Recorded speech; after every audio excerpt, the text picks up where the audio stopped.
One more. You got it. Push. All right. Nice job, Braeden. I know you're a big fan of Downton Abbey, and season 3 is on right now. What do you think of it so far? Yeah, I thought that wedding between Lady Mary and Matthew was quite magical, actually. And the fact that Mr. Bates and Annie are finally back together, I think this is going to be the best season yet. I know. I'm liking it. All right, I'm just going to do a quick set of 12 here to warm up. All right. 11, 12. Hi, Stephan. Oh, hi, Brie. How you doing? You know, pretty good, but I have a question from Bio 125 about genetic mapping and map distances. Genetic mapping, one of my favorite topics, and we're talking about it in the course right now. There's got to be a whiteboard somewhere in this building that we can answer this question. Let's go find it. Braeden, if you could put another 45 on each side, I'll be right back for my next set. Thanks. I think we get the whiteboard right in here.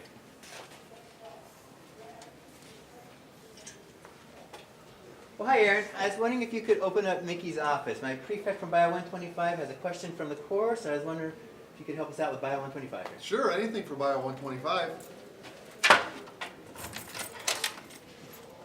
Thanks a lot, Aaron. You're welcome. Well, Brie, what's your question from class? Okay, so in class you said that the maximum map distance is theoretically 50, Right. but then I looked at the Drosophila genetic map, and it had over 100. How is that possible? Oh, okay. Very good question. And this is a perfect chance for us to review a little bit about recombination during meiosis and how that's used to generate genetic map distances. Fortunately, I was talking to the climbing crew here at the Rec Center earlier this morning about meiosis, and this still left this on the board right here.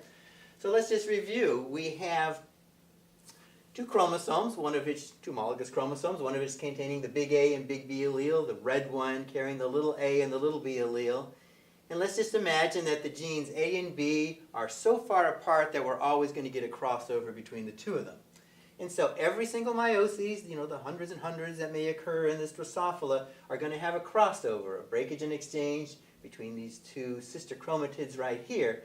And if you were to count up all of the gamete genotypes, well, you'd see that 25% were this upper strand, 25% would be big A, little b, 25% would be little a, big B, and the other 25% little a, little b.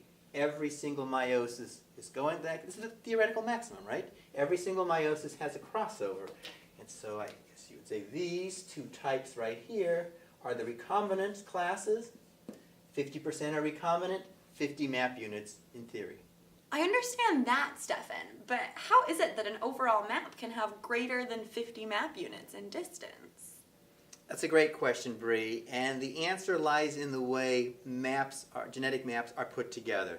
So let's take a look here on the board at a genetic map. So we have a hypothetical chromosomal map of our Drosophila, let's say. These are chromosomal map positions, 0, 10, 30, 55, 75, 110. I admit it goes up way past even 100. And these are our hypothetical genes, gene A, gene B, gene C, D, E, and F. The way genetic maps are put together, though, are in pairwise combinations. So, if you did a genetic cross to determine the map distance between A and B, you would see there was a distance of 10 map units. If you did a genetic map to determine the distance between gene B and gene C, you would see that it's a distance of 20 map units. If you genetic cross between A and C, you'd see that there was a genetic map distance of 30.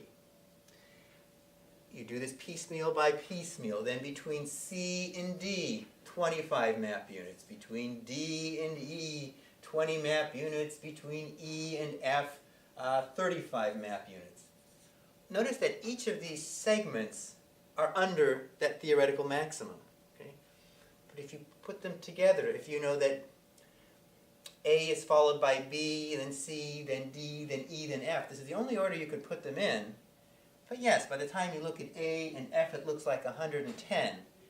But if you did a genetic cross between these two right here, you would come up with 50 map units in your cross.